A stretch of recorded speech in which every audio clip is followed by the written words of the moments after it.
आप सभी को मैं नमस्कार।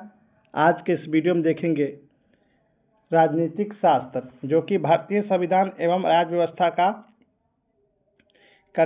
यह बुक है। इसमें आपको एमसीक्यू और वन लाइनर क्वेश्चन कराया जाएगा। टोटल आपको इसमें 320 प्लस क्वेश्चन रहेगा। इसमें एमसीक्यू और वन लाइनर मिलाकर इसमें आपका चैप्टर है संघीय कार्यपालिका चैप्टर है। और इस चैप्टर में जो क्वेश्चन है यह प्रीवियस ईयर का क्वेश्चन है। जैसे जितना भी स्टेट पीसीएस हो गया, एमपी पीसीएस हो गया, बीपीएससी का हो गया, यूपी पीसीएस का हो गया, वो सब का क्वेश्चन इसमें दिया हुआ है। साथ में आपको जितना भी बिहार में आने वाला एग्जाम हो या यूपी में या एमपी में, उसके लिए यह फायदेमंद होगा। जितना भी छोटा मोटा जैसे एसएससी, रेलवे, उन लोगों के लिए यह फायदेमंद है। इसमें आपको टोटल 320 क्वेश्चन कराया जाएगा। इसमें देखिए, पहले वन लाइनर देखते हैं, उसके बाद आपको एमसीक्यू ऑब्जेक्टिव कराया जाएगा। इसमें देखिए, फर्स्ट क्वेश्चन देखिए, लिखा है संविधान के किस अनुच्छेद के तहत कहा गया है कि भारत का एक राष्ट्रपति होगा। कौन सा अनुच्छेद? तो अनुच्छेद आपको 52 में क्या दिया हुआ है? भारत का एक राष्ट्रपति होगा। और देखिए इसमें और क्या क्या है आपको देखिए, इसमें 53 बताते हैं। अनुच्छेद 53 क्या होता है? आपको अनुच्छेद 53 होता है संघ के कार्यपालिका शक्ति राष्ट्रपति में निहित होगा। याद रखिए, कार्यपालिका शक्ति राष्ट्रपति में निहित होगा। 53 हो गया। और 54 कौन सा होता है?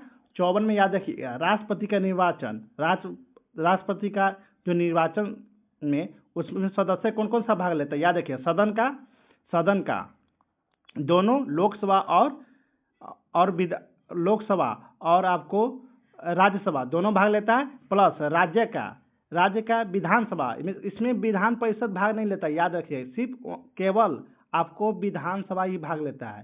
साथ में दिल्ली और पुडुचेरी का एमएलए भी, मतलब विधायक भी भाग लेता है। बस इसका 3 लोग इसमें भाग लेता है। इसमें जैसे राष्ट्रपति द्वारा मनमोनित होता है, वह भाग नहीं लेता है, क्योंकि राष्ट्रपति बनने के बाद आपको 12 जो मनमोनित किया जाता है वह बनता है, तो इसीलिए वह भाग नहीं लेगा। सीधा आप याद रखिएगा, इस राष्ट्रपति के चुनाव में आप कौन कौन भाग लेगा? राज्यसभा, लोकसभा, विधानसभा। और विधानसभा आपको दिल्ली और पुडुचेरी का, सिर्फ इतना याद रखिएगा। और हो गया 56 में क्या हुआ? अनुच्छेद 55 में क्या हुआ? अनुच्छेद 55 हो गया राष्ट्रपति का निर्वाचन की रीतियाँ, जैसे कौन सा निर्वाचन पद्धति है, इसमें यह सब होता है। और 56 में होता है क्या? अनुच्छेद 56 में होता है राष्ट्रपति के पदावधि, मतलब 5 साल होता है, उसका अवधि कितना है, पद का अवधि। और 57 में होता है पूर्ण निचावन की लिए पात्रता, मतलब कितने बार भी बन सकते हैं। और 58 में होता है पूर्ण निर्वाचित के लिए क्वालिफिकेशन। किसमें? 58 में याद रखिए, 58 में क्वालिफिकेशन होता है, क्वालिफिकेशन। और 59 में होता है आपको राष्ट्रपति पद के लिए शर्तें। क्या क्या राष्ट्रपति बनना है तो क्या क्या शर्तें होगा? कौन सा में होता है? 59 में होता है, याद रखिए। अनुच्छेद 59 में राष्ट्रपति पद के लिए शर्तें। और 60 में क्या होता है? राष्ट्रपति का शपथ याद है, राष्ट्रपति का शपथ आपको 60 में है, याद रखिए, 60 में राष्ट्रपति का शपथ है। और 61 में इंपॉर्टेंट, सबसे ज्यादा इंपॉर्टेंट 61 है। 61 अनुच्छेद क्या कहलाता है? इसमें राष्ट्रपति का महाभियोग चलाने का प्रक्रिया, जैसे संविधान के विरुद्ध काम करेगा राष्ट्रपति, तो इसके लिए महाभियोग चला सकता है। कौन सा? अनुच्छेद 61 के तहत। ये किसमें सभी अनुच्छेद बता दिए हैं, राष्ट्रपति जितना रिलेटेड अनुच्छेद बनता है वो बता दिए। नेक्स्ट क्वेश्चन देखिए भारत में, देखिए यहाँ पे, भारत में किस प्रकार के शासन प्रणाली को अपनाया गया है? याद रखिए, संसदीय शासन प्रणाली याद रखिएगा।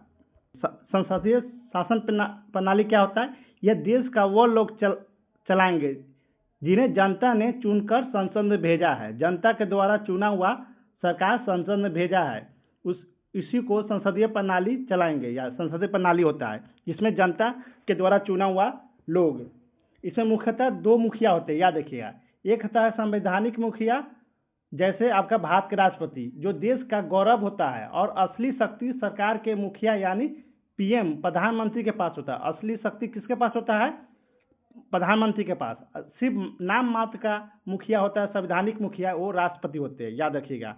इसीलिए इसमें संसद संसदीय शासन प्रणाली होता है। और एक और बात इसमें याद रखिएगा, इसमें क्या होता है, जो जिसका बहुमत मिलता है, जो जनता के द्वारा जो चुने जाता है, जिसका बहुमत मिलता है वही लोकसभा का मंत्रिपरिषद बनता है। उसी मंत्रिपरिषद को आप कार्यपालिका कहते हैं। कार्यपालिका क्या काम है? कार्यपालिका है कि विधायक के प्रति आपको जिम्मेवार और जवाबदेही होता है, क्योंकि क्या कोई भी काम करिएगा तो आपको विधायक का जितना लोकसभा का जितना भी सदस्य है उसको आप जवाब देना पड़ेगा। जो आप मंत्रिपरिषद बने हैं, अगर कोई काम विभाग में काम हुआ तो आपको जवाब देना पड़ेगा उस लोकसभा सदस्य को। इसीलिए इसमें संसदीय शासन प्रणाली में होता है कि कार्यपालिका विधायिका के प्रति जिम्मेवार होता है। नेक्स्ट देखते हैं, संसदीय शासन प्रणाली किस देश के संविधान से लिया गया? तो याद रखिए ब्रिटेन के संविधान से लिया गया है। ब्रिटेन के संविधान से लिया गया है। नेक्स्ट देखेंगे, देखिए भारत के संविधान के अनुसार संघ की समस्त कार्यपालिका शक्ति किसमें निहित होता है? तो राष्ट्रपति में। अभी बताया ही है इसी वीडियो में, राष्ट्रपति में निहित होता है। संघ की सभी समस्त कार्यपालिका शक्ति किसमें निहित होता है? तो राष्ट्रपति में। किस अनुच्छेद के तहत संघ की कार्यपालिका शक्ति राष्ट्रपति में निहित होगी और वह इसका प्रयोग संविधान के अनुसार स्वयं या अपने अधीनस्थ अधिकारियों द्वारा करेगा? तो इसमें कौन सा है? अनुच्छेद 53 में। अनुच्छेद 53 के 1 के तहत अनुच्छेद अधीनस्थ अधिकारी कौन सा होगा? मंत्रिपरिषद। याद रखिए मंत्रिपरिषद होगा, परिषद। नेक्स्ट क्वेश्चन देखेंगे, इसमें देखिए संसदीय शासन प्रणाली में राष्ट्रपति केवल नाम मात्र का प्रमुख होता है, वास्तविक शक्ति किसके पास होता है? तो याद रखिएगा मंत्रिपरिषद। मंत्रिपरिषद जो कार्यपालिका होता है वही। भारत के राष्ट्रपति को संवैधानिक स्थिति किस देश के राष्ट्र अध्यक्ष के समान है? तो ब्रिटेन के समान। नेक्स्ट देखेंगे, देखिए इसमें संविधान के किस अनुच्छेद के तहत राष्ट्रपति पद की योग्यता विहित की गई है? तो अनुच्छेद 58 के तहत राष्ट्रपति का क्वालिफिकेशन हो गया, ये भी बता चुके हैं। राष्ट्रपति पद के लिए उम्मीदवार की न्यूनतम आयु कितनी निश्चित होनी चाहिए? तो 35 वर्ष। याद रखिएगा 35 वर्ष। और लोकसभा के लिए 25 वर्ष। याद रखिएगा लोकसभा का सदस्य बनना चाहते हैं तो आपको 35 वर्ष न्यूनतम आयु होनी चाहिए। राष्ट्रपति पद के लिए उम्मीदवार की अधिकतम आयु कितनी होनी चाहिए? तो अधिकतम आयु की कोई सीमा नहीं है। राष्ट्रपति पद के लिए उम्मीदवार की अधिकतम, यहाँ अधिकतम पूछा है, यहाँ से न्यूनतम आयु बता दिया कितना? 35 वर्ष। और अधिकतम आयु कितने होनी चाहिए? इसका कोई फिक्स नहीं है। नेक्स्ट देखेंगे, देखिए ये सब इंपॉर्टेंट क्वेश्चन है। आप जितना भी स्टेट पीसीएस के या स्टेट जितना पीसीएस लेवल का एग्जाम होता है, जैसे बिहार में एडीओ का एग्जाम हो गया, बिहार सीजीएल हो गया, ये सब के लिए, चाहे दरोगा मेंस का हो गया, इस सब के लिए बहुत सारा फायदेमंद है। आप इस वीडियो को पूरे देखिएगा। अगर छोटा मोटा अगर शब्द बोलने में गलती हो रहा होगा उसके लिए सॉरी, मगर ये आपके लिए बहुत फायदेमंद होगा। 80 से 90% फायदेमंद होगा आपको, तो वीडियो जरूर देखिएगा। राष्ट्रपति पद के लिए कौन सी योग्यताएं विहित की गई है? तो याद रखिए भारत के नागरिक हो, उनकी उम्र 35 वर्ष से कम नहीं होना चाहिए। कितना? 35 वर्ष से कम नहीं होना चाहिए। वो लोकसभा के सदस्य चुनने जाने की योग्यता रखते हो। अगर लोकसभा के सदस्य चुनने जाने की योग्यता रखते हो। अब देखेंगे भारत के राष्ट्रपति का निर्वाचन किस प्रकार होता है? तो अप्रत्यक्ष रूप से। अप्रत्यक्ष रूप से कैसे? कि जिसे जनता चुनती है, जो बहुमत प्राप्त होता है, फिर बहुमत प्राप्त हो या कोई भी जो जीता हो, जनता द्वारा जो नेता बना हो, सरकार बना हो, फिर वह जाकर किसको? राष्ट्रपति का चुनाव करता है। हम डायरेक्ट नहीं देते हैं, मेरे द्वारा चुना हुआ व्यक्ति ही राष्ट्रपति को वोटिंग करते हैं। याद रखिएगा, इसका बता देंगे वोटिंग कैसे होता है, राष्ट्रपति को सिलेक्शन कैसे होता है उनका, तो ये भी बताएंगे इसी वीडियो में। जैसे जैसे आएगा क्वेश्चन वैसे वैसे बताते जाएंगे। आगे देखते हैं, राष्ट्रपति के निर्वाचन मंडल में कौन कौन शामिल है? तो कौन कौन शामिल, याद रखिएगा। आपको बताया सदन के दोनों सदस्य निर्वाचित सदस्य, याद रखें निर्वाचित सदस्य, तथा दिल्ली और पुडुचेरी एवं जम्मू कश्मीर केंद्र शासित प्रदेश की विधायक सभाओं सहित सभी राज्य विधानसभा का निर्वाचन सदस्य। इसमें विधान परिषद शामिल नहीं होगा, विधानसभा शामिल होगा। याद रखिएगा कौन शामिल होगा? विधानसभा, सभी राज्य का। और साथ में आपको दिल्ली और पुडुचेरी और जम्मू कश्मीर केंद्र शासित प्रदेश सदस्य के विधानसभाओं का सदस्य है। दिल्ली और पांडिचेरी संघ शासित राज्यों की विधानसभा को राष्ट्रपति के निर्वाचन मंडल में किस संविधान संशोधन द्वारा शामिल किया गया था? बहुत सारा इंपॉर्टेंट, बहुत इस पर स्टार लगाइए। देखिए एजेपी सीएस में झारखंड, पीसीएस में पूछा गया है। इसमें कौन सा? 70वें संविधान संशोधन 1992 के द्वारा ये लाया गया कि दिल्ली और पुडुचेरी भी आपको राष्ट्रपति निर्वाचन मंडल में शामिल होंगे। नेक्स्ट देखते हैं, इसमें देखिए संविधान के किस अनुच्छेद के तहत राष्ट्रपति का निर्वाचन की रीति दी गई है? तो कौन सा अनुच्छेद? 55 के द्वारा, अनुच्छेद 55 के द्वारा। नेक्स्ट देखेंगे, देखिए अनुच्छेद 59 के अनुसार राष्ट्रपति संसद के किसी सदन अथवा किसी राज्य के विधानमंडल के किसी सदन का सदस्य नहीं होगा, किंतु यदि संसद के किसी सदन अथवा किसी राज्य विधानमंडल के किसी सदन का कोई सदस्य राष्ट्रपति निर्वाचित हो जाता है तो किस स्थिति में यह माना जाएगा कि उस सदन में उसने अपना स्थान रिक्त कर दिया है? तो याद रखिए राष्ट्रपति के रूप में पद ग्रहण के स्थिति से, मतलब तारीख से, अगर राष्ट्रपति जिस दिन पद ग्रहण कर लगे उस तारीख से। बहुत इंपॉर्टेंट क्वेश्चन है। राष्ट्रपति का निर्वाचन किसके द्वारा किया जाता है? याद रखिएगा भारत का निर्वाचन आयोग द्वारा। कौन सा? कॉलेजियम सिस्टम द्वारा। राष्ट्रपति पद के उम्मीदवार का नाम कम से कम कितने मतदाता द्वारा क्रमशः प्रभावित और अनुमोदित किया जाता है? तो याद रखिएगा यह जाना चाहिए। तो कितना? 50-50 मतदाता द्वारा।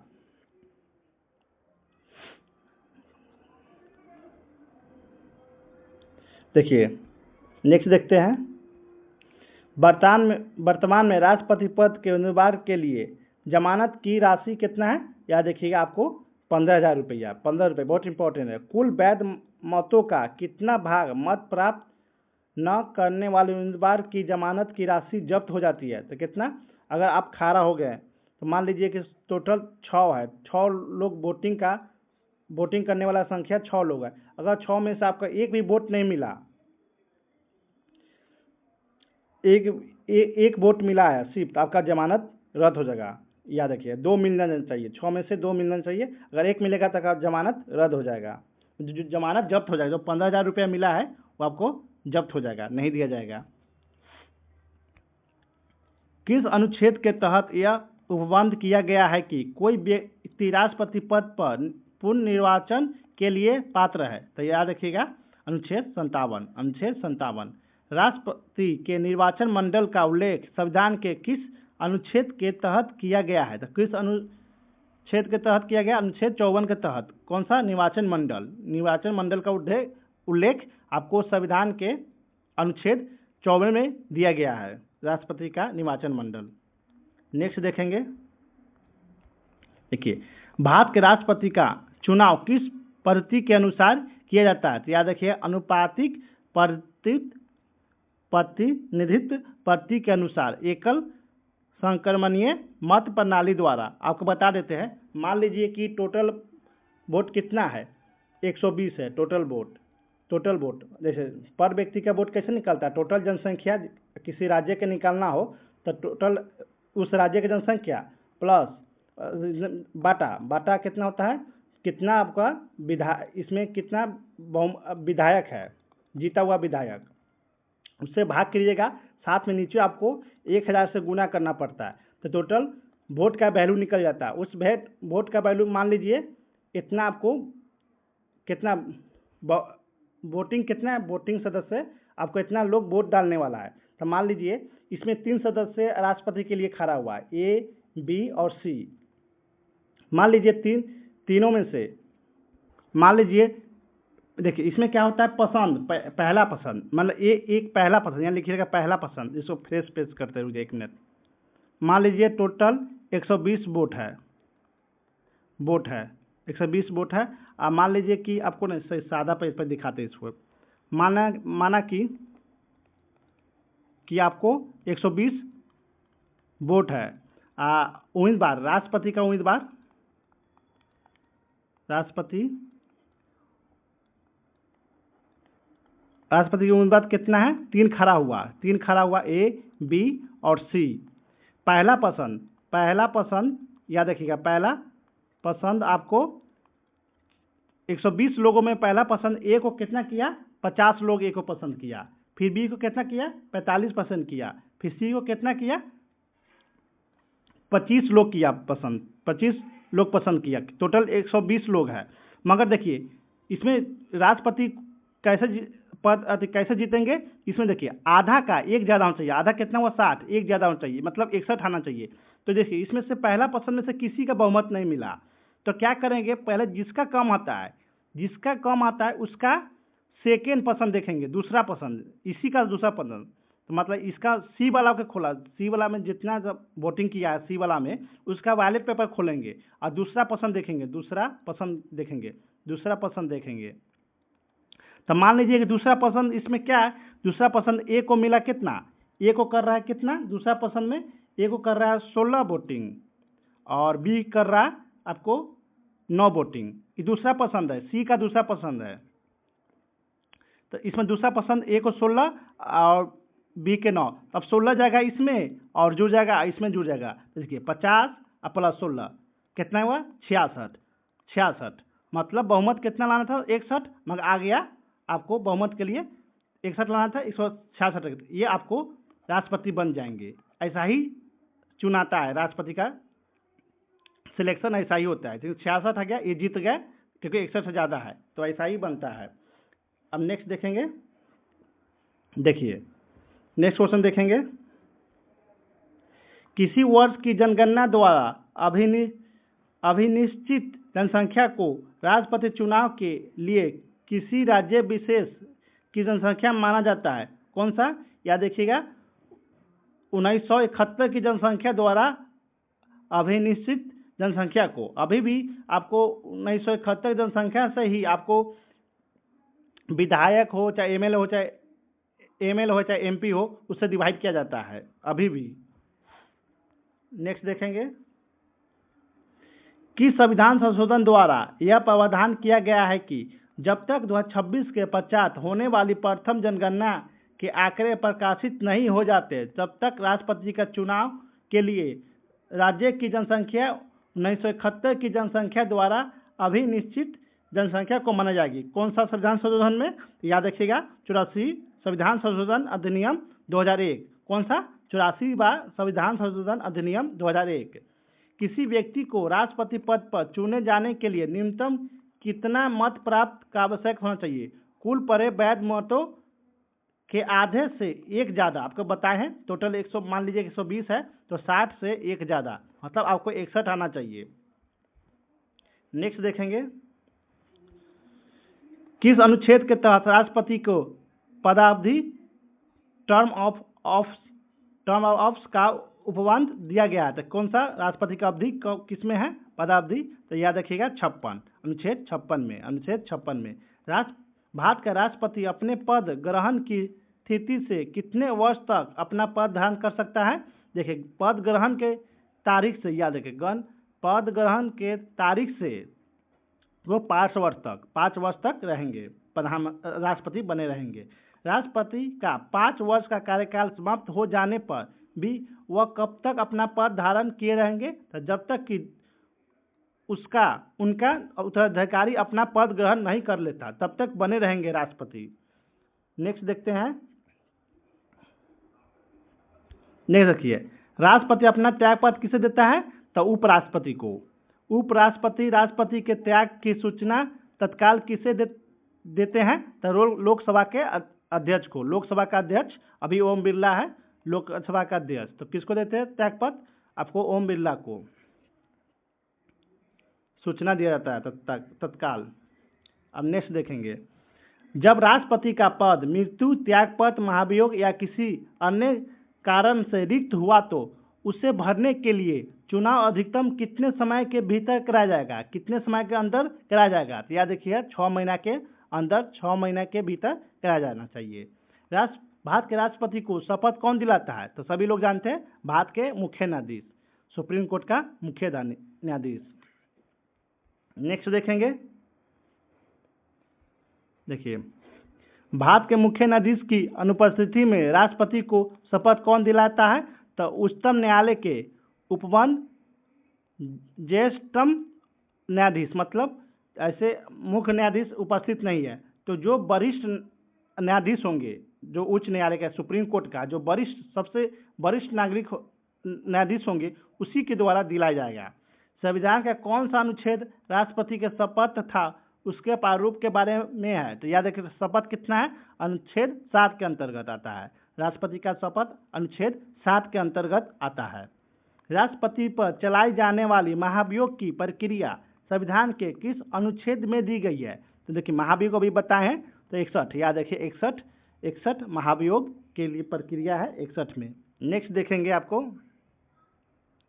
नेक्स्ट देखिए राष्ट्रपति का महाभियोग किस आधार पर चला जा सकता है? तो याद रखिए संविधान के अतिक्रमण, मतलब संविधान के वायलेशन के आधार पर महाभियोग राष्ट्रपति पर चलाया जा सकता है।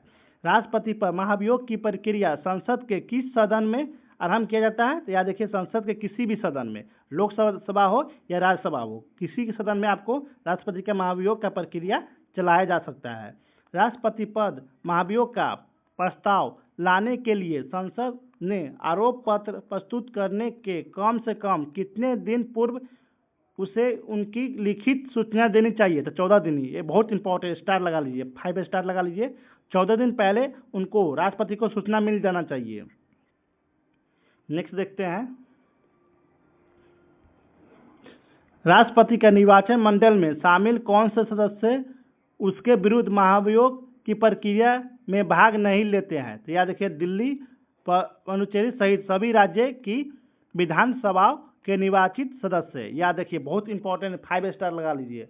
बस इतना बोला जाएगा कि राष्ट्रपति के महाभियोग प्रक्रिया में किनके किनके प्रक्रिया भाग नहीं लेता है? तो महाभियोग की प्रक्रिया में कौन कौन सदस्य भाग नहीं लेता है? तो याद रखिएगा सभी राज्य के विधानसभाओं, साथ में आपको पुडुचेरी हो गया, दिल्ली हो गया और जम्मू कश्मीर, ये सब का एमएलए भाग नहीं लेगा, विधायक भाग नहीं लेगा। सिर्फ आपको राज्यसभा और लोकसभा का सदस्य भाग लेगा महाभियोग प्रक्रिया लाने में। ऐसे कौन से सदस्य हैं जो राष्ट्रपति के विरुद्ध महाभियोग प्रक्रिया में भाग लेते हैं किंतु उनके निर्वाचन में भाग नहीं लेते हैं? तो बता दिया गया है सदस्य के दोनों सदस्यों से मनमोनित सदस्य। देखिए ये बहुत सारा इंपॉर्टेंट, इसको भी स्टार लग दीजिए। देखिए महाभियोग में तो भाग लेते हैं कौन? मनोनीत सदस्य, मगर निर्वाचन में मनोनीत सदस्य भाग नहीं लेते हैं, दोनों सदस्य के। याद रखिए बहुत इंपॉर्टेंट, इसको स्टार लगा लीजिए। एकदम खून में घुसना चाहिए, एकदम धुआं एग्जाम में जाइए, नहीं याद रहेगा तो आपको एग्जाम में धुआं दिखेगा, खून में घुस जाना चाहिए ये सब बात।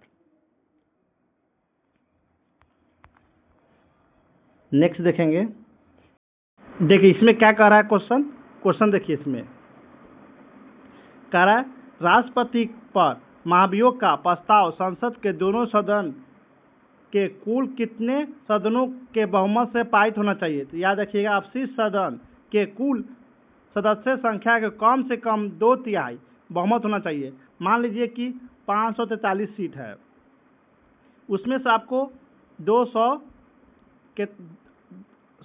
540 को गुना कीजिएगा 2/3 से, तो आपको 362 आएगा। 362 आपका बहुमत चाहिए, तभी आप राष्ट्रपति पर महाभियोग लगा सकते हैं। इसमें अब्सटेन का कोई मतलब नहीं है। देखिए कितना आपको ज़्यादा लाना सीट पड़ेगा। क्या होता है कि आपको जैसे कैग को हटाते हैं, कैग को हटाना हो या हाई कोर्ट का जज को हटाना हो तो क्या करते थे? अब्सेंट। मान लीजिए 543 है, मान लीजिए कि इसमें से आपको अब्सेंट 43 हो गया, तो अब्सेंट 43 हो गया तो बचा कितना? 500। अब 500 में से 500 में से आपको 3 से गुना कीजिए तो आपको कितना आएगा? इसे देखिए 1000 3 से गुना कर दीजिए, आपको कितना आ जाएगा? इसमें आ जाएगा आपको 303 कुछ ऐसा ही आएगा आपको, याद रखिएगा 333 पॉइंट कुछ आएगा। देखिए कितना ईजी है, आपको इतना सीट लाना है 362, जिसमें कितना 333, तो कितना ये हार्ड है? ये हार्ड कितना है? क्योंकि इसमें से अब्सेंट हटाते हैं, कैग और हाई कोर्ट का जज हो, ये सब को हटाने के लिए आपको अब्सेंट को अनुपस्थिति को घटाना पड़ता है, मगर इसमें नहीं, इसमें टोटल सदस्य को लेना पड़ता है, इसमें टोटल सदस्य को 2/3 को लेना पड़ता है। इसी कारण बहुत हार्ड है यह महाभियोग लगाना। कितना 362 आएगा तो ये आपको महाभियोग राष्ट्रपति पर लग जाएगा। नीचे देखिए, महाभियोग की प्रक्रिया पूरी होने के पश्चात राष्ट्रपति को कब से पदच्युत समझा जाता है? कब? महाभियोग प्रस्ताव संसद के दूसरे सदन द्वारा स्वीकृत होने के दिन से, याद रखिएगा, दूसरे सदन में द्वारा स्वीकृत होने के दिन से, याद रखिएगा, बहुत इंपॉर्टेंट है, इसको याद रखिएगा। नेक्स्ट देखते हैं। नेक्स्ट देखिए राष्ट्रपति और उपराष्ट्रपति के निर्वाचन संबंधी विवादों पर निर्णय करने की अधिकारिता किससे प्राप्त है? याद रखिए, उच्च न्यायालय के अनुच्छेद कितना से? अनुच्छेद 71 के तहत, अनुच्छेद 71 के अनुसार, याद रखिए, अनुच्छेद 71 के अनुसार उच्च न्यायालय के किसके? राष्ट्रपति और उपराष्ट्रपति के निर्वाचन संबंधी विवादों पर निर्णय लेने का अधिकार। किस संविधान संशोधन द्वारा यह प्रावधान किया गया है कि राष्ट्रपति के निर्वाचन मंडल में रिक्तियां होने पर भी राष्ट्रपति का चुनाव अवैध नहीं होगा? कौन सा? 11वां संविधान संशोधन आपको 1961 में, 11वां संविधान संशोधन अधिनियम 1961 द्वारा। नेक्स्ट देखेंगे, देखिए संविधान के किस अनुच्छेद के तहत राष्ट्रपति को प्रधानमंत्री से सूचना प्राप्त करने का अधिकार है? बहुत इंपॉर्टेंट, इसको स्टार लगाइए, जितना स्टार लगाना लगा लीजिए। अनुच्छेद 78, अनुच्छेद 78 के अनुसार, अनुच्छेद 78 के अनुसार देखिए, संसद के सत्र आहूत करने या सत्रवासन करने तथा लोकसभा को भंग करने का अधिकार किसके पास है? याद रखिए, राष्ट्रपति के पास। सत्रवासन और आहूत करने का अधिकार किसके पास है? राष्ट्रपति के पास। भारत का महान्यायवादी किसके पश्चात प्रयत्न अपना पद धारण करता है? तो याद रखिए, राष्ट्रपति के पश्चात प्रयत्न पर। नेक्स्ट देखेंगे, आंग्ल भारतीय समुदाय के कितने प्रतिनिधि को राष्ट्रपति द्वारा लोकसभा में मनोनीत किया जाता है? तो 2 प्रतिनिधियों को, याद रखिए, 2 प्रतिनिधियों को। कहाँ पे? याद रखिएगा, आंग्ल भारतीय समुदाय को। ये भी खत्म हो गया है। राष्ट्रपति को राज्यसभा में 12 सदस्यों को मनोनीत करने का अधिकार दिया गया है। किन क्षेत्रों में विशेष ज्ञान तथा अनुभव रखने वाले व्यक्ति के राज्यसभा में प्रतिनिधित्व देने के लिए यह प्रावधान किया गया? तो याद सभी लोग जानते हैं, कौन सा? कला, विज्ञान, साहित्य, समाज सेवक के क्षेत्र में उन्हीं को 12 मनोनीत किया जाएगा, 12 सदस्य को। किस अनुच्छेद के तहत यह प्रावधान है कि संसद द्वारा पारित विधेयक को राष्ट्रपति एक बार पुनः विचार के लिए वापस कर सकता है? अनुच्छेद 111, याद रखिए, बहुत इंपॉर्टेंट है अनुच्छेद 111। नेक्स्ट देखेंगे, नेक्स्ट देखिए, संविधान के किस अनुच्छेद के तहत राष्ट्रपति संसद के दोनों सदनों का संयुक्त अधिवेशन आहूत मतलब बुलाया गया कर सकता है? तो याद, अनुच्छेद 118 के अंतर्गत राष्ट्रपति सदनों को संयुक्त बैठक के लिए बुलाया जाएगा। किन विधायकों को राष्ट्रपति पुनः विचार के लिए वापस नहीं कर सकता है? किन विधायक को? या धन विधेयक को, क्योंकि धन विधेयक आपको करना ही करना है। धन विधेयक राष्ट्रपति को पुनः विचार के लिए नहीं भेजने का, वापस नहीं भेजेगा, यह आपको करना ही करना है। तथा संविधान संशोधन विधेयक को, या 2 विधेयक को, धन विधेयक को और संविधान संशोधन विधेयक को। नेक्स्ट देखेंगे, किस अनुच्छेद के तहत राष्ट्रपति जेपी वीटो शक्ति का प्रयोग करके अनुच्छेद 111 के तहत पॉकेट वीटो बोलते हैं, वीटो पावर, राष्ट्रपति ज्ञानी जैल सिंह ने 1986 में किस विधायक के संबंध में सर्वप्रथम जैवी वीटो शक्ति का प्रयोग किया है। तो याद रखिएगा भारतीय डाक संशोधन विधेयक के संबंध में, बहुत इंपॉर्टेंट, इसको स्टार लगा लीजिए, बहुत इंपॉर्टेंट, इसको स्टार लगा लीजिए। किसी नए राज्य के निर्माण तथा किसी वर्तमान राज्य के क्षेत्र सीमा या नाम में परिवर्तन करने वाले विधेयक को किसकी सिफारिश से संसद में प्रस्तुत किया जाएगा? तो राष्ट्रपति के सिफारिश पे। किसी राज्य के निर्माण और किसी वर्तमान राज्य के सीमा या नाम में परिवर्तन करने के लिए किस अनुच्छेद के तहत, देखिए किस अनुच्छेद के तहत राष्ट्रपति को अध्यादेश जारी करने की शक्ति प्रदान की गई है? तो अनुच्छेद 123 के अनुसार। अध्यादेश कब जारी किया जाता है? जब मान लीजिए कि संसद में आपको सत्र नहीं चल रहा है, तो अगर उस समय इमरजेंसी है, कोई बिल लाना है, आपको इमरजेंसी है, कोई बिल लाना है, जैसे मान लीजिए आक्रमण हो गया तो कोई बिल लाना है, तो उसमें क्या कहता है, राष्ट्रपति एक अध्यादेश लाता है, क्योंकि बिल को पारित करने के लिए या लागू करवाने के लिए। तो उसी समय जो बिल आता है इमरजेंसी के टाइम, बिना संसद के सत्र के समय में, तो उसी को अध्यादेश कहते हैं। याद रखिएगा, बिना सत्र के समय जो बिल लाया जाता है राष्ट्रपति द्वारा, उसी को अध्यादेश पारित कर यह बिल लाया जाता है। तो किस अनुच्छेद के तहत? अनुच्छेद आपको 123 के तहत। नेक्स्ट देखेंगे, किन परिस्थितियों में राष्ट्रपति द्वारा अध्यादेश जारी किया जा सकता है? तो जबकि संसद में दोनों सदन में सत्र में न हो तथा ऐसी परिस्थिति उत्पन्न हो गए जिससे तुरंत कार्रवाई करना आवश्यक है। तो बता दिए हैं, यही बात इसमें लिखा हुआ है। नेक्स्ट देखेंगे, देखिए राष्ट्रपति द्वारा जारी अध्यादेश अधिकतम कितने दिनों तक संसद के अधिवेशन अधिवेशन शुरू होने से पश्चात बिना अनुमति के प्रभावी रह सकता है? तो याद रखिए 6 सप्ताह, बहुत इंपॉर्टेंट, इसको स्टार लगा लीजिए, 5 स्टार। 6 सप्ताह तक यह प्रभावी रह सकता है। नेक्स्ट देखेंगे, भारत के राष्ट्रपति को किस अनुच्छेद के तहत क्षमादान की शक्ति प्रदान की गई है? बहुत इंपॉर्टेंट, स्टार लगा लीजिएगा। देखिए एगो अध्यादेश कितना है? 123, महाभियोग कितना? 21, अनुच्छेद 61, और एक यह तीनों इंपॉर्टेंट है। अनुच्छेद तहत क्षमादान की शक्ति 72, अनुच्छेद 72 के तहत, यह इंपॉर्टेंट है। राष्ट्रपति द्वारा अपनी क्षमादान की शक्ति का प्रयोग किन मामलों में किया जा सकता है? देखिए सेना न्यायालय के द्वारा दिए गए दंड, सभी मृत्यु दंड तथा अन्य ऐसा दंड के मामले में जो संघीय विषय के विरुद्ध किए गए अपराध के लिए दिया गया हो।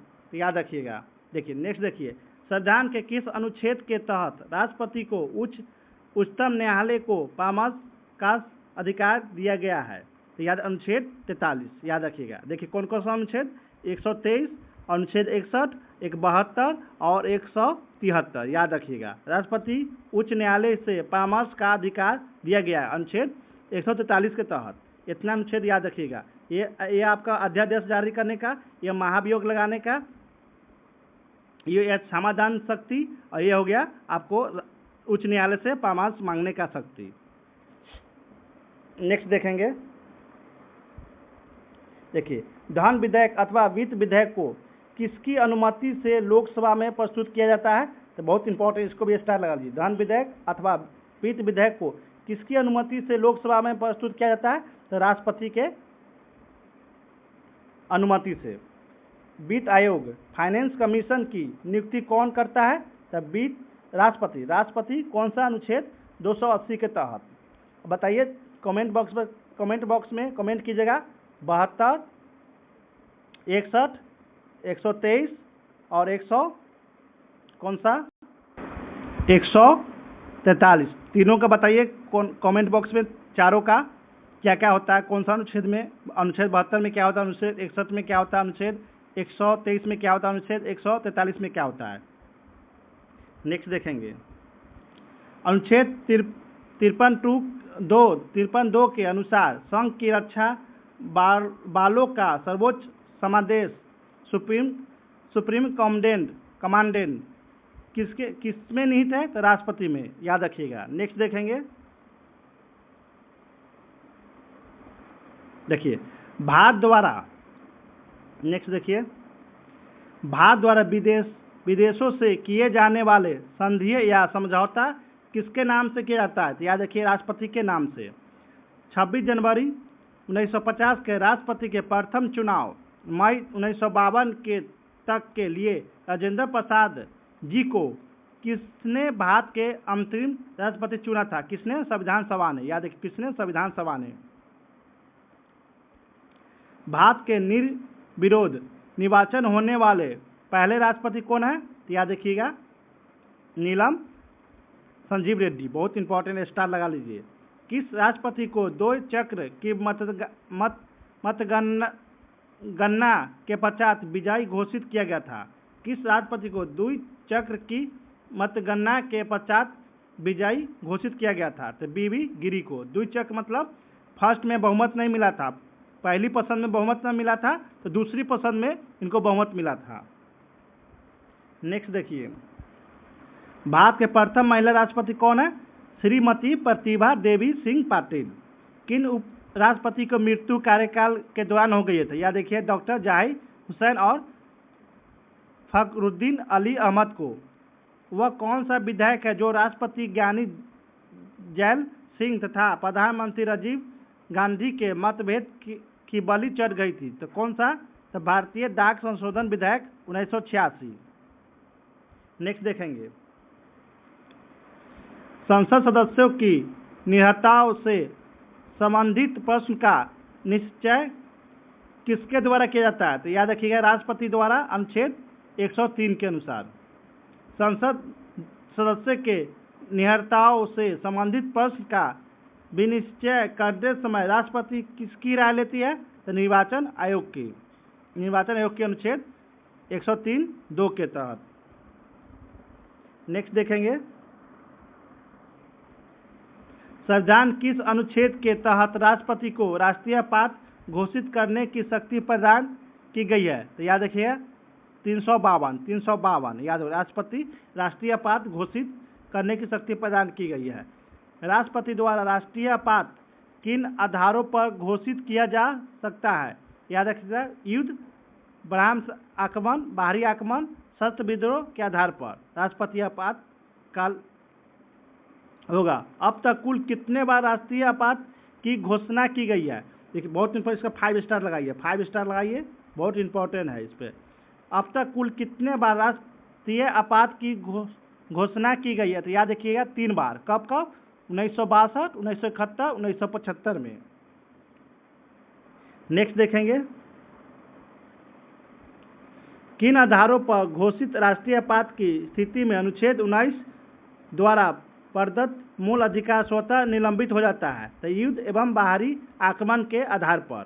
यदि किसी राज्य का शासन संविधान के अनुसार नहीं चलाया जा सकता तो किस अनुच्छेद के तहत राष्ट्रपति शासन लागू किया जा सकता है? तो याद राज्य का पूछा यहाँ पे, राज्य का शासन संविधान के अनुसार नहीं चलेगा तब कौन सा अनुच्छेद? 256। देखिए 356, सॉरी गलत हो गया, 356, 352, 300 आपका 52, 356, 360। देखिए ये आपको राष्ट्रीय आपातकाल, या आपको राज्य का राष्ट्रपति शासन। देखिए इसमें 4 जोड़िएगा, फिर 4 जोड़िएगा, ऐसे ट्रिक याद रखिएगा। और 360 में वित्तीय आपातकाल, एक बार भी वित्तीय आपातकाल भारत में नहीं लगा है। और राष्ट्रपति शासन और राष्ट्रीय आपात कितने बार लगा है? 3 बार। याद रखिए कब? 352 में, 352 में राष्ट्रीय आपातकाल, 356 में आपको राष्ट्रपति शासन और 360 में आपको वित्तीय शासन, वित्तीय आपातकाल शासन। नेक्स्ट देखते हैं, भारत में देखिए इसको करते, भारत में उपराष्ट्रपति के संबंधित प्रावधान किस देश के संविधान से लिया गया? अमेरिका के संविधान से। नेक्स्ट देखेंगे, भारत का उपराष्ट्रपति संसद के किस सदन का पदेन सभापति होते हैं? तो याद रखिएगा राज्यसभा का।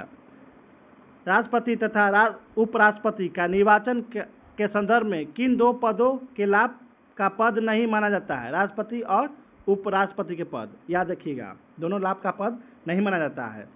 राज्य के राज्यपाल तथा संघ और राज्य के मंत्री के पद को, ये भी आपको लाभ के पद नहीं माना जाता है। और देखिए, उपराष्ट्रपति पद के लिए प्रत्याशी का नाम कम से कम कितने मतदाता द्वारा क्रमशः प्रस्तावित और अनुमोदित होना चाहिए, कितना, 20-20 मतदाता द्वारा, और राष्ट्रपति को 50-50। नेक्स्ट देखेंगे, कितनी धनराशि उपराष्ट्रपति पद के लिए जमानत राशि की जाती है, तो 15,000। भारत के उपराष्ट्रपति को शपथ कौन दिलाता है, तो राष्ट्रपति। उपराष्ट्रपति अपना त्यागपत्र किसे देता है, तो राष्ट्रपति को। किसे अपने पद के लिए वेतन नहीं दिया जाता है, तो उपराष्ट्रपति को। किसे अपने पद के लिए वेतन नहीं देता है, तो उपराष्ट्रपति को, याद रखिए, बहुत इंपॉर्टेंट है। नेक्स्ट देखेंगे, देखिए, संसद किन सदन के उपराष्ट्रपति को पदच्युत करने के लिए प्रस्ताव लाया जाता है, तो राज्यसभा में, याद रखिएगा, उपराष्ट्रपति को केवल राज्यसभा में और राष्ट्रपति को दोनों में से कोई। किसके द्वारा उपराष्ट्रपति निर्वाचन में संबंधित विवादों का निश्चय किया जाता है, तो उच्चतम न्यायालय के द्वारा, उच्चतम न्यायालय सुप्रीम कोर्ट के द्वारा। संसद के किस सदन का सदस्य निर्वाचित होने की योग्यता उपराष्ट्रपति पद के उम्मीदवार होना चाहिए, तो राज्यसभा का। ये सब राज्यसभा से रिलेटेड है उपराष्ट्रपति को। इस समय भारत के उपराष्ट्रपति का वेतन कितना है, 4 लाख रुपया। राज्यसभा के कार्यवाहियों का संचालन कौन करता है, तो उपराष्ट्रपति। राष्ट्रपति तथा उपराष्ट्रपति दोनों का पद रिक्त होने पर किसे कार्यवाहक राष्ट्रपति का दायित्व सौंपा जाता है, तो भारत के मुख्य न्यायाधीश को। उपराष्ट्रपति को अपने पद से किस प्रकार हटाया जा सकता है, एक ऐसा संकल्प द्वारा जिसे राज्यसभा में तत्कालीन समस्त सदस्यों का बहुमत से पारित किया और जिससे लोकसभा सहमत हो। नेक्स्ट देखेंगे, भारत के उपराष्ट्रपति का चुनाव किसके द्वारा किया जाता है, संसद के दोनों सदस्यों द्वारा, या लोकसभा और राज्यसभा, याद रखिएगा। इसमें राज्य का विधानसभा शामिल नहीं होता है उपराष्ट्रपति में, बहुत इंपॉर्टेंट है, दिमाग में घुसना चाहिए, हर एक खून में घुसना चाहिए। संसद के किस सदन की अध्यक्षता ऐसा व्यक्ति द्वारा की जाती है जो उसका सदस्य नहीं होता, तो राज्यसभा का। पुनः निर्वाचन के पश्चात मोहम्मद हामिद अंसारी का भारत के उपराष्ट्रपति के रूप में व्यक्ति के अनुसार क्रमशः कितना है, तब 12वां। देखिए, राष्ट्रपति और उपराष्ट्रपति का लिस्ट याद रख लीजिएगा, ये पूछा जाता है कौन सा क्रम है उनका। भारत के एकमात्र उपराष्ट्रपति जिनकी मृत्यु के काल के दौरान हो गई थी, कौन सा, कृष्णकांत। और राष्ट्रपति का कौन सा है, जाकिर हुसैन है, एक और कौन है, कमेंट बॉक्स में कमेंट कीजिएगा। नेक्स्ट देखेंगे, भारत के किस प्रकार के शासन प्रणाली अपनाई जाती है, तो संसदीय शासन प्रणाली। ये फर्स्ट बता दिए, इस वीडियो में फर्स्ट बार में बता दिए थे वाला। संसदीय शासन प्रणाली के कार्यपालिका शक्ति वास्तविक रूप में किसमें निहित होती है, तो मंत्री परिषद में, याद रखिए, मंत्री परिषद में। बताए, मंत्री परिषद में जो कार्यपालिका होती है वो क्या होता है, कार्यपालिका होता क्या होता है, विधायिका का उत्तरदायी और जिम्मेवार सदस्य होता है, क्योंकि कार्यपालिका जो भी काम करेगा आपको विधायिका को बताना पड़ेगा कि क्या क्या किए, क्या क्या नहीं किए। संविधान के किस अनुच्छेद के तहत प्रधानमंत्री तथा मंत्री परिषद की नियुक्ति को पदच्युत करने के बारे में प्रावधान किया गया है, याद रखिए, 75। और सभी लोग कमेंट बॉक्स में कमेंट कीजिए 72 क्या होता है, अनुच्छेद 72 क्या है। प्रधानमंत्री की नियुक्ति कौन करता है, तो राष्ट्रपति। राष्ट्रपति किसकी सलाह पर अन्य मंत्रियों की नियुक्ति कौन करता है, तो प्रधानमंत्री। किन अनुच्छेद के तहत यह कहा गया कि मंत्री राष्ट्रपति के प्रयत्न अपना पद धारण करेंगे, तो अनुच्छेद 75 के 3 के तहत। नेक्स्ट देखेंगे, कोई व्यक्ति जो संसद के किसी सदन का सदस्य नहीं है, मंत्री बनने जाने पर अधिकतम कितने दिन तक अपना पद पर रह सकते हैं, तो याद रखिए 6 महीना तक। देखिए, कोई व्यक्ति जो संसद के किसी सदन का सदस्य नहीं है और मंत्री बनने जाने पर अधिकतम कितने दिन तक अपना पद पर रह सकते हैं? 6 महीने तक। 6 महीने के अंदर किसी न किसी सदन में आपका सदस्य लेना होगा, नहीं तो आपको मंत्री पद से हटा दिया जाएगा। देखिए, प्रधानमंत्री तथा अन्य मंत्रियों को शपथ कौन दिलाता है? राष्ट्रपति। यदि कोई व्यक्ति मंत्री बनने समय संसद का सदस्य नहीं है तो उसे कितने माह के अंदर संसद का सदस्य बनना अनिवार्य है? तो 6 महीने के अंदर। 51वां संविधान संशोधन मुख्यतः किससे संबंधित है? तो मंत्रिपरिषद के सदस्य की संख्या से। मंत्रिपरिषद के प्रधानमंत्री सहित सदस्यों की कुल संख्या लोकसभा की कुल संख्या का 15% होना चाहिए, 15% से अधिक न होगी। याद रखिएगा। कौन सा दिया है संविधान? 51वां संविधान संशोधन में। किसको? प्रधानमंत्री सहित, प्रधानमंत्री को लेकर, याद रखें, मंत्री परिषद और प्रधानमंत्री लेकर लोकसभा के जितना सीट है उसका 15%। नेक्स्ट देखेंगे, वर्तमान में केंद्रीय मंत्री परिषद के तहत प्रधानमंत्री सहित मंत्रियों की अधिकतम संख्या कितनी होनी चाहिए?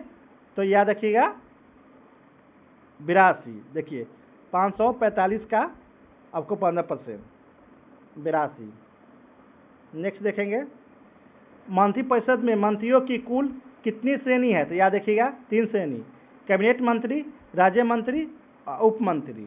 कैबिनेट को मंत्रिमंडल कैबिनेट को मंत्रिमंडल बोलते हैं, बहुत याद इंपॉर्टेंट, याद रखिएगा। किस प्रकार के मंत्रियों से गठित होती है? तो कैबिनेट स्तर के मंत्रियों से। भारत के प्रशासन की वह कौन सी सर्वोच्च इकाई है जो सरकार की नीतियों का निर्धारण करती है? तो कैबिनेट ही फ्यूचर में क्या क्या होगा, क्या क्या नहीं होगा, नीतियों बनाती है। कौन? कैबिनेट। किस अनुच्छेद के तहत यह उपबंधित है कि मंत्रिपरिषद सामूहिक रूप से लोकसभा के प्रति उत्तरदायित्व होगी? तो अनुच्छेद 75(3) के तहत। बहुत इंपॉर्टेंट, इसको भी स्टार लगा लीजिए। मंत्रिपरिषद के सदस्य व्यक्तिगत रूप से किसके प्रति उत्तरदायी होता है? तो राष्ट्रपति की। याद रखिए, मंत्रिपरिषद के सदस्य व्यक्तिगत बोला यहाँ पे, रूप से किसके प्रति उत्तरदायी होता है? तो राष्ट्रपति का। सामूहिक किसके प्रति होता है? लोकसभा सदस्य के प्रति। मंत्रिपरिषद में कौन कौन शामिल होते हैं? तो प्रधानमंत्री, कैबिनेट मंत्री, राज्य मंत्री और उप मंत्री। याद रखिएगा। मंत्रिपरिषद का कोई मंत्री अपना त्यागपत्र किसे संबोधित करता है? तो याद रखिए राष्ट्रपति को। सदन के किस सदन द्वारा अविश्वास प्रस्ताव पारित कर दिए जाने पर मंत्रिपरिषद की त्याग देना पड़ता है? लोकसभा द्वारा। नेक्स्ट देखेंगे, मंत्रिपरिषद का अध्यक्ष कौन होता है? तो प्रधानमंत्री। आमतौर पर प्रधानमंत्री किस सदन का सदस्य होता है? लोकसभा का। यद्यपि यह आवश्यक नहीं है।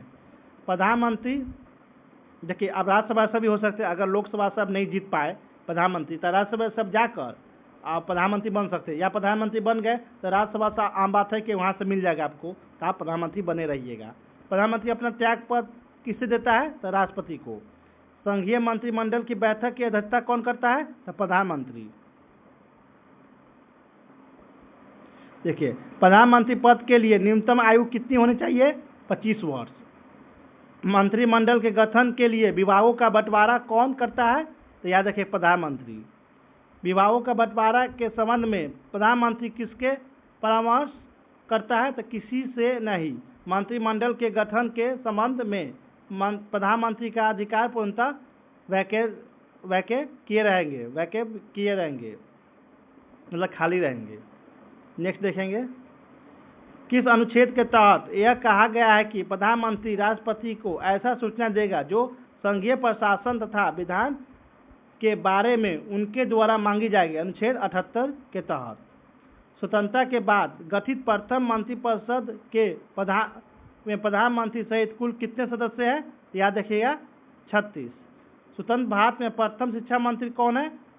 मौलाना अब्दुल कलाम आज़ाद। याद रखिए, स्वतंत्र भारत के प्रथम शिक्षा मंत्री कौन है? मौलाना अब्दुल कलाम आज़ाद। स्वतंत्र भारत का प्रथम रक्षा मंत्री कौन है? सरदार बलदेव सिंह।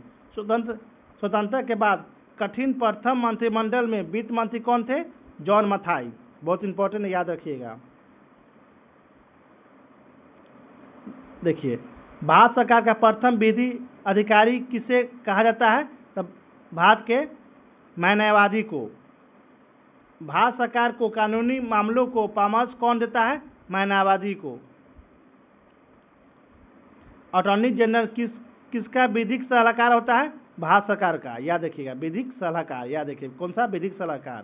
संसद का सदस्य न होते हुए भी उनकी कार्रवाइयों में भाग लेने तथा बोलने का अधिकार किसके पास है? महान्यायवादी को। याद रखिएगा, बहुत इंपॉर्टेंट। इसको 5 स्टार लगाइए, 5 स्टार लगाइए। भारत के न्यायवादी की नियुक्ति कौन करता है? तो राष्ट्रपति। राज्य सरकार को कानूनी मामलों पर सलाह कौन देता है? तो महाधिवक्ता, एडवोकेट जनरल। भारत सरकार को कानूनी मामलों में, याद रखिए, कानूनी मामलों पर सलाह देने कौन काम कौन करता है? महाधिवक्ता। महान्यायवादी अलग है, महाधिवक्ता अलग है। नेक्स्ट देखेंगे, स्वतंत्र भारत का प्रथम विधि मंत्री डॉक्टर भीमराव अम्बेडकर। स्वतंत्र भारत का प्रथम गृह मंत्री सरदार वल्लभ भाई पटेल जी। भारत का प्रथम उप प्रधानमंत्री सरदार वल्लभ भाई पटेल जी। संविधान का उप प्रधानमंत्री संबंध में प्रावधान कहाँ दिया गया है? कहीं नहीं। उप प्रधानमंत्री पद प्रावधान संविधान से हटा दिया गया है। देखिए, अब तक कुल कितने बार उप प्रधानमंत्री पद का सृजित किया गया है? 7 बार। कब? 2004 तक। 2004 उसके बाद खत्म हो गया। किस प्रधानमंत्री ने उप प्रधानमंत्री 2 बार 2 उप प्रधानमंत्री नियुक्त किए गए हैं? तो मोरारजी देसाई ने। किस 2 बार उप प्रधानमंत्री नियुक्ति किए गए हैं? चौधरी देवीलाल को नियुक्त, यहाँ नियुक्त लिखा हुआ है। किन प्रधानमंत्री ने 2 उप मुख्यमंत्री नियुक्त किया गया है? किसे 2 बार उप मुख्यमंत्री नियुक्त किया गया था? दोनों में अंतर याद रखिएगा। प्रधानमंत्री नहीं यहाँ लिखेगा, यहाँ प्रधानमंत्री ने और उप प्रधानमंत्री नियुक्त किया हुआ यहाँ लिखेगा। महान्यायवादी किसके पश्चात पर्यंत अपना पद धारण करता है? राष्ट्रपति के। राष्ट्रपति किन समान योग्यता वाले व्यक्ति को अटॉर्नी जनरल नियुक्त कर सकता है? यानी उच्चतम न्यायालय के न्यायाधीश के समान। भारत के किस अधिकारी को भारत के राज्य क्षेत्र के सभी न्यायालय में सुनवाई का अधिकार है? तो महान्यायवादी को। याद रखिएगा। भारत का प्रथम न्यायवादी कौन है? MC सीतलवार। बहुत इंपॉर्टेंट, इसको स्टार लगाइए। स्वतंत्र भारत का प्रथम विधि आयोग के अध्यक्ष कौन थे? MC सीतलवार। नेक्स्ट देखेंगे, अब MC को कराएंगे। अब आप लोग मेरे वीडियो को लाइक कर दीजिएगा और मेरा यूट्यूब चैनल को सब्सक्राइब कर दीजिएगा। अगर मेरा कोई बात शब्द बोलने में गलत हुआ है उसके लिए सॉरी। आप लोगों को मेरा वीडियो देखने के लिए धन्यवाद।